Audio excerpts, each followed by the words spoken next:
Hey there, this is Stacy the Baby Maker Roberts, and welcome to Fertility Fridays. For some weird reason, Facebook Live, that little app thing that used to be on our page, the Baby Maker page, has disappeared. So I've emailed Facebook to see what's up with that, because I really love that live atmosphere, even though I make a mistake or two here and there.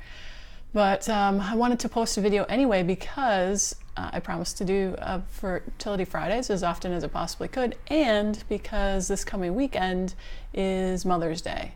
Now, last Fertility Friday, I said I'd talk about some common questions that you can ask your physician when you're going to see them if you're having problems with communication or unexplained fertility issues or whatever. And you can always ask me what kind of questions to ask your physician if you have a certain issue by putting it in the comments below, or joining our secret Facebook page where we can talk amongst ourselves about fertility issues without worrying about other people knowing we're part of a fertility network.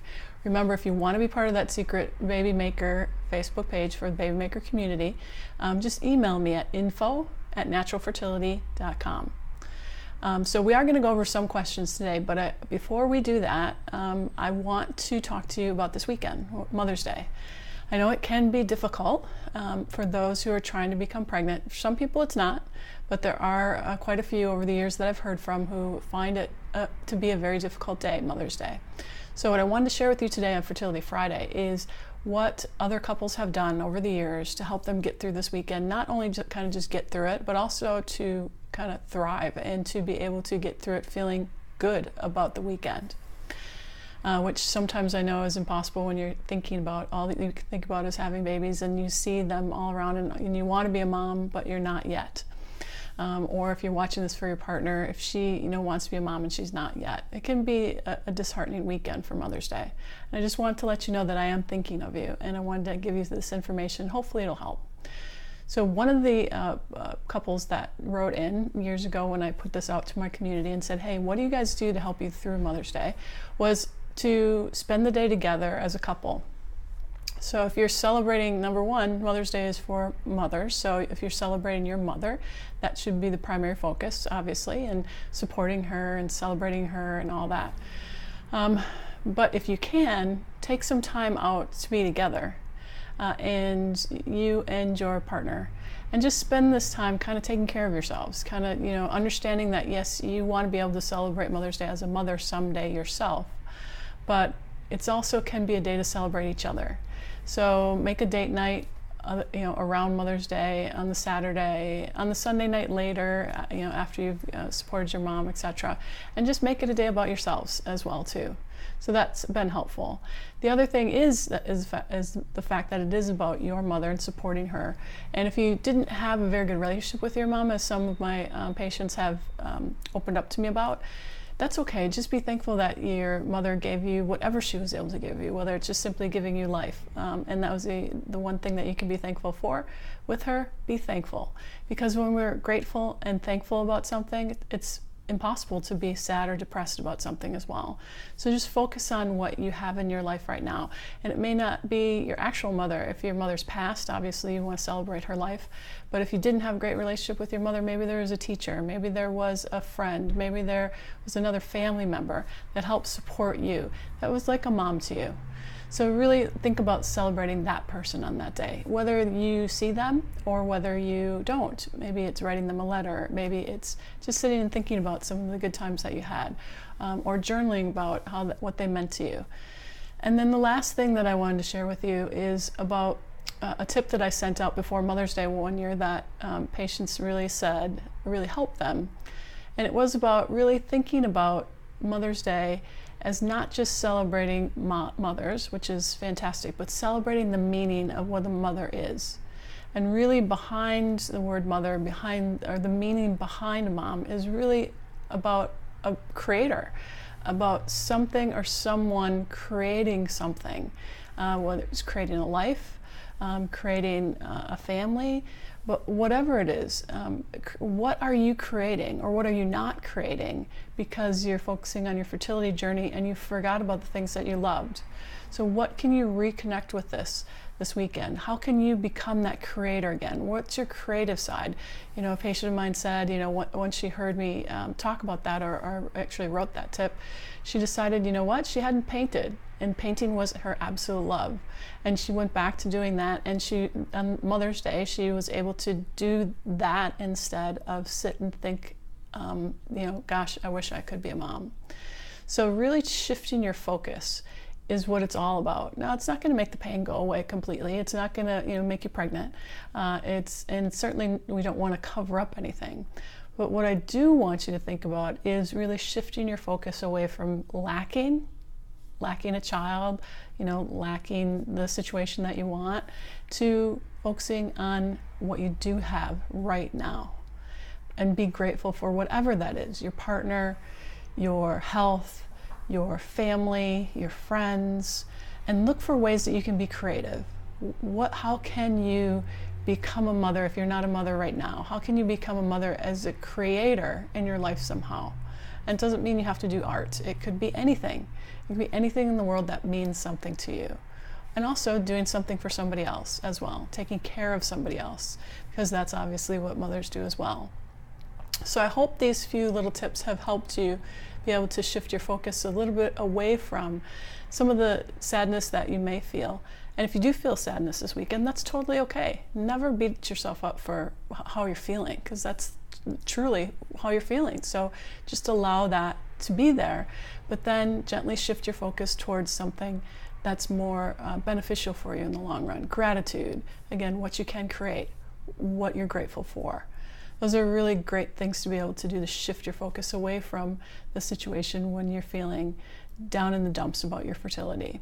So 1 was connect with your partner. 2 was really celebrate your mom or someone who's been a mom to you. And 3 is really get in touch with what you're not doing for yourself, and think about what you can create in regards to your life and your family and for your friends, whatever that is for you. So, sorry about that. Now let's go on to the questions that you can ask your doctor.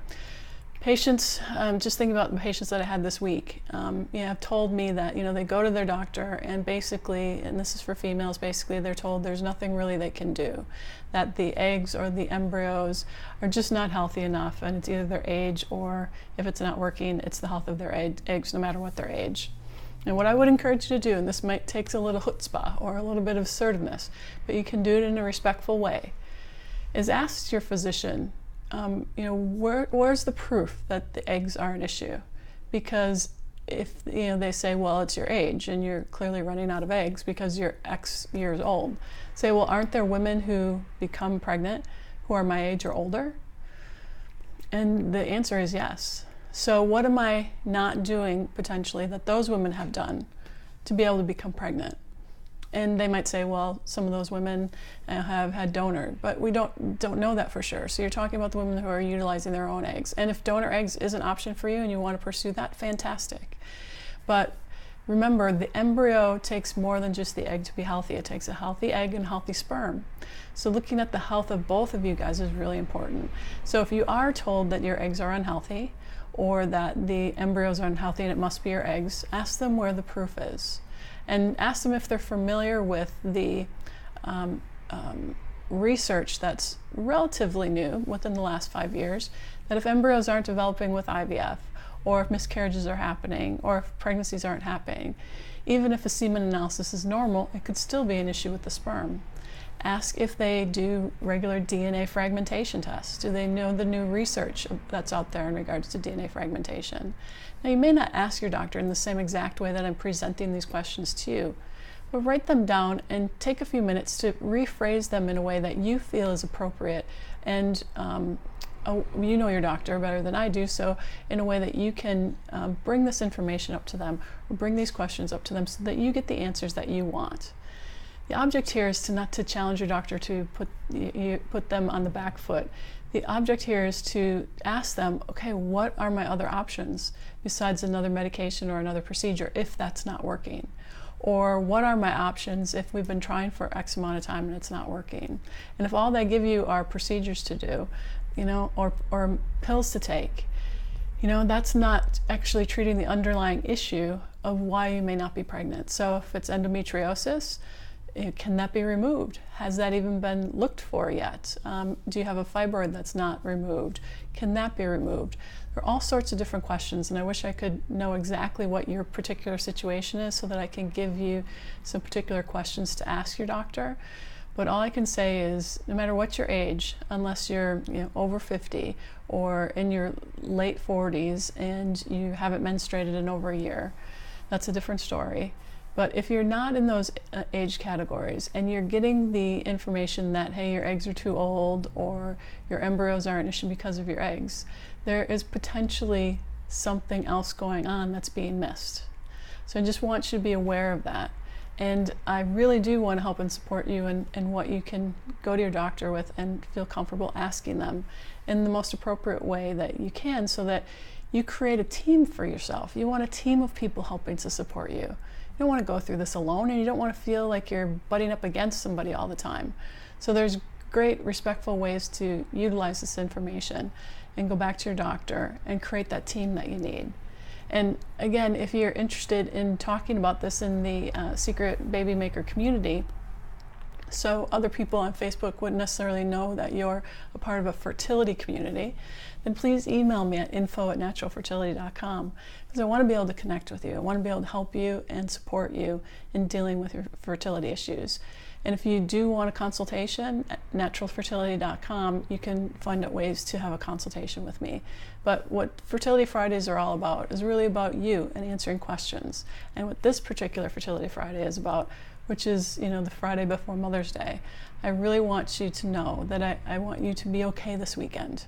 I want you to take care of yourself, and I want you to feel the creativity, the part of you that needs to express itself in such a way that you feel good about yourself.